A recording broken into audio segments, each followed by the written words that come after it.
Arsene Wenger's team are in front.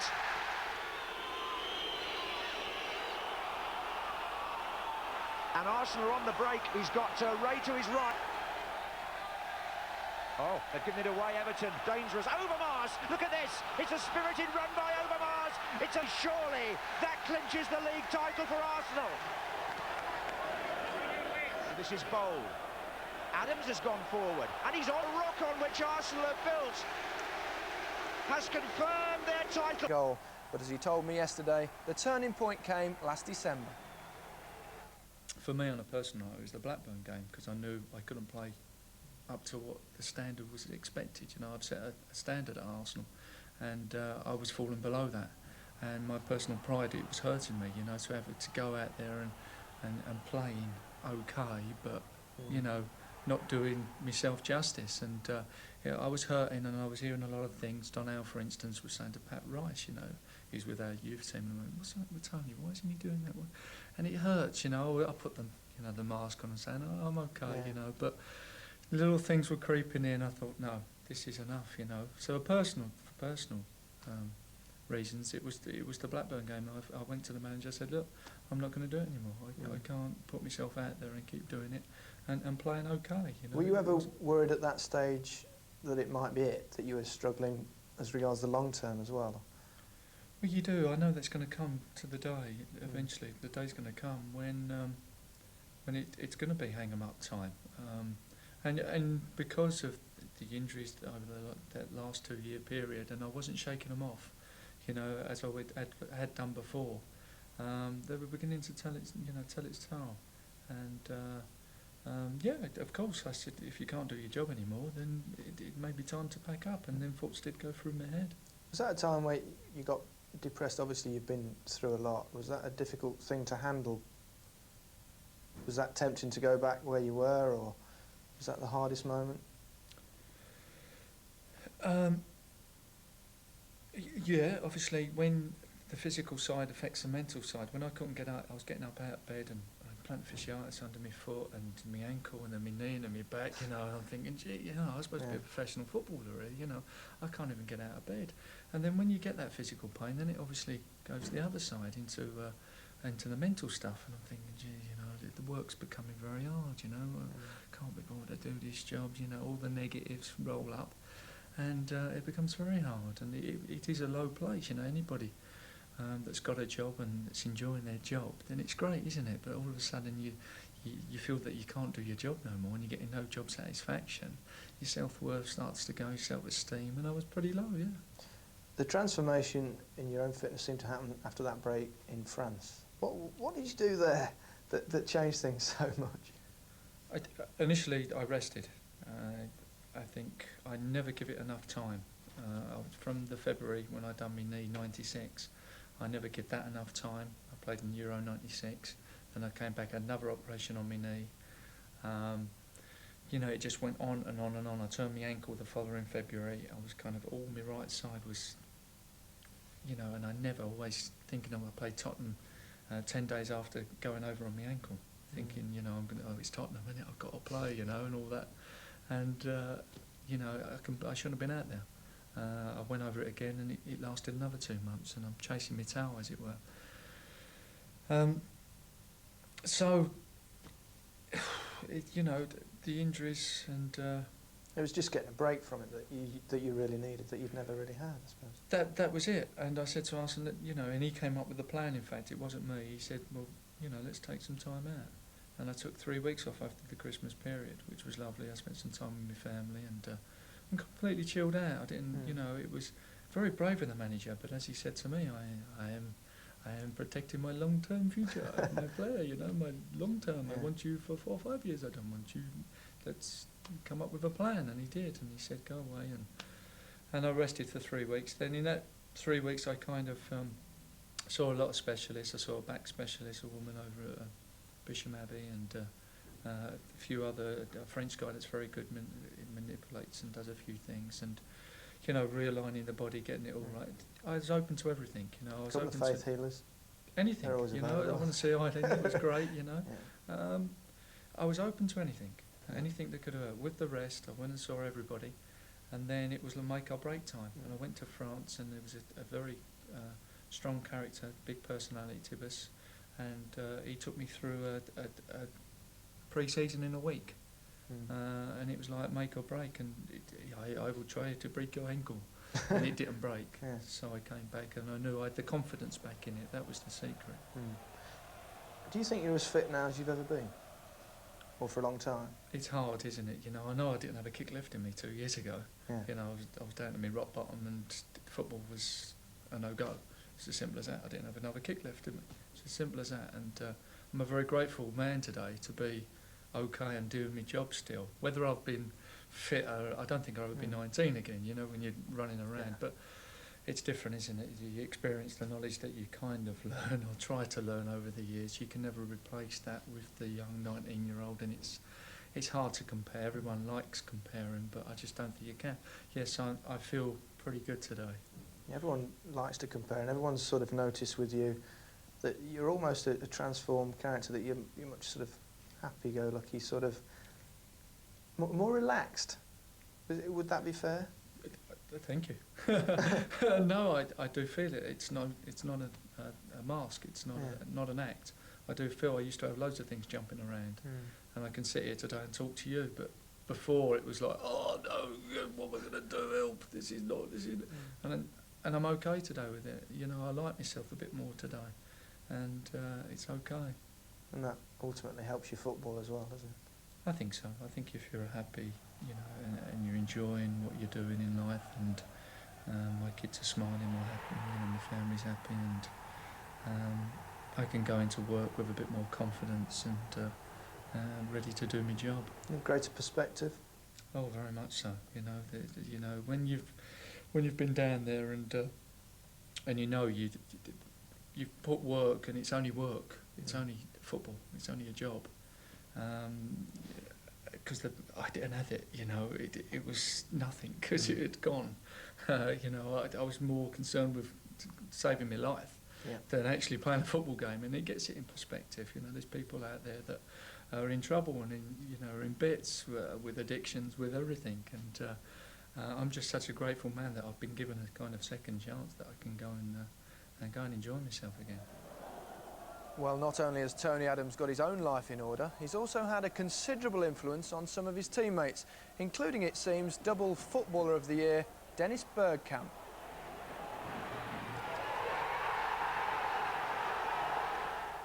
Bergkamp's been fantastic, and he just picked you for Footballer of the Year.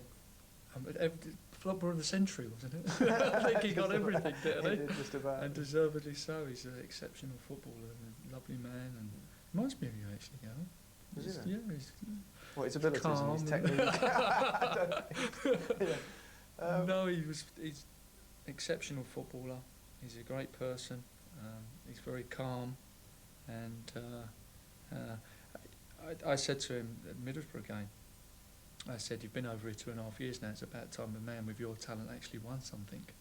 And I think that hurt him. And it meant to, because that's why I needed that reaction off of him, you know. And Do you think I that's saw perhaps the his one thing that was face. missing, a little bit of an edge? Well, maybe, yeah. Maybe he might have gone over the top of the West Ham game, but you know, I'm not saying that was right, you know, but he obviously is an exceptional talent, and I think players with talent should win things and keep going and drive for success more. So I went out my way to try and motivate him, shall we say. The World Cup would be very much part of Glenn's plans, clearly at the moment, and something to look forward to as well, isn't it? Can you look forward that far? I mean, you keep saying you can't, but... Well, I try not to. You can plan, but I don't tend to project, you know, whatever. I don't know the future. I'd love to play in a World Cup, you know. I've never done that, you know. It's players tell me that it's a wonderful experience. I want to experience everything in my career. You know, I've been very, very lucky that I've experienced quite a lot. And the FA Cup and then possibly the World Cup, it'd be phenomenal stuff. I just want to be in there and experiencing it and taking part and give it your best. You know, the winner concept, I always thought that was lifting the trophy. It's not. it's doing your best. You know, it's different, you see. When I was younger, it was like the achievement, which is nice, and the self-worth, that's your little token at the end of it, the cup. But it's not, it's just going out there and doing my best every game. It gets really simple, it is simple. Change man, it's not quite the Tony Adams that we played against, is it? No, it certainly was not, Gary. He showed there he's a very much more mature person, and I think that shows both off the field and on the field. And good news for England and Glenn Hoddle. Smashing news, as I said. He's came back. He was man enough to say he might have had a problem before the Blackburn game. He's went away with the sympathy of his manager. He's got things sorted out, and he certainly came back a better player for it. Still a great leader, though. I mean, the words about Dennis Bergkamp there, I mean, quite remarkable, really. Yeah, when we played against him, he was a tremendous character. He was 100% committed, but with the more maturity shown off the field, that's coming on the field as well. Now he's a natural leader. And he's leading the players. For somebody the stature of Bergkamp to actually be pulled to one side and be given those words of wisdom from Tony Adams. Nobody would have thought of that maybe 4 or 5 years ago, but it shows you the person. He's a remarkable man. And a lot of credit for Wenger as well, because not many managers give players that time in the middle of a season. No, it's generally looking at the long term is better than the short term. Yeah, Gary, as I said, he's been very sympathetic towards them. He knows, and he's got the best out of his players. He knows what Tony Adams was capable of. If Tony Adams has came to him and said he's falling short, you know, the manager takes a lot of credit there as well to say, well, hold on, let's go away for 3 weeks, see if everything's okay, and when you come back, hopefully you're back to the old player that we knew you were. Looking at Arsenal as a whole, I mean, fantastic season. Everybody's had their opinion on Arsenal. Do you think they're equipped, firstly, to win the double, where they're favourites, of course, but looking at the elusive one, the Champions League? Regarding the double, obviously Newcastle a lot to say about that. You know, they've had a disappointing season, and that's their season really coming out of Wembley. Arsenal have had a magnificent season. I think with the squad they've got, obviously there'll probably be a few more additions in the close season. I think Arsenal could give it a good go next year. At Anfield in 1989, they certainly didn't have the home fans cheering them. This time, though, Arsenal's heroes were even applauded by the opposing players. I say Arsenal's heroes, but it certainly wasn't the 11 that had won the title on Sunday. 9 first-team players were missing, and it showed. It ended in their heaviest defeat of the season. It started with a goal from Paul Ince. Ince, who was to have a very eventful evening. 3 minutes later, he scored his second goal. He won't have many easier than this to score. See, Jason, now I've got 2 in a game as well. The champions went 3-0 behind before half-time when Michael Owen scored his 23rd goal of the season and his 18th in the Premiership. Would Arsenal's normal back four, though, have given him that much space? Owen soon had the chance to join Jason and Paul on a brace panel when Liverpool were awarded a penalty.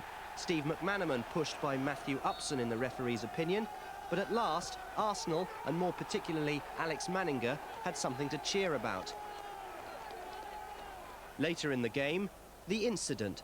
With friends like these, who needs enemies? Ince's tackle on best friend Ian Wright left Wright with what looked like a very serious injury. As it turned out, it wasn't. Ince went to see his friend straight after the game and reported he was fine. He should be okay for tomorrow's game against Aston Villa. Liverpool, though, secured their 9th goal in their last 2 games, 3 minutes from the end. Øyvind Leonardsen with the devastating finish. Very different. Good defending by the Arsenal man. And here's Overmars again. Oh, he was blocked by Ekiog. First yellow card of the match. Here's Dwight York. Alan Wright scampers down that left flank. Joachim back to Alan Wright in unfamiliar territory. Lee Hendry. Joachim. Oh, good header. Fine save. Best move of the match, and it's been 20 minutes in coming.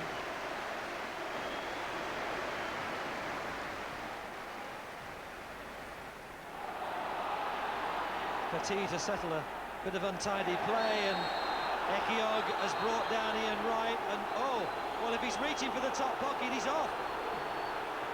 It's a second yellow card. Ekiog is gone.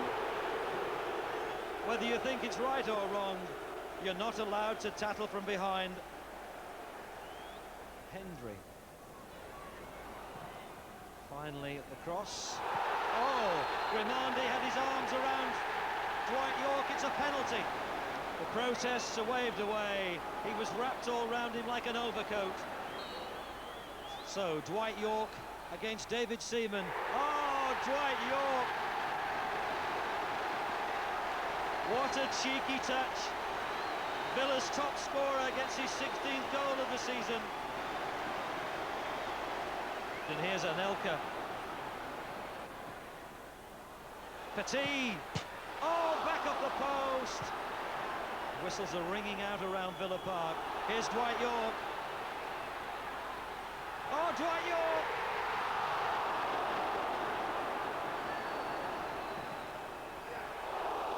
At the end of the game, it could have been heaven for us, you know, to have qualified.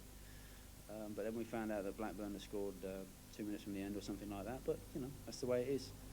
This game is never an easy game at the best of times. So we just have to get on with it and hope that Chelsea can win against Stuttgart on Wednesday. But I'm going to stick 20 grand on Stuttgart just in case. I can't lose.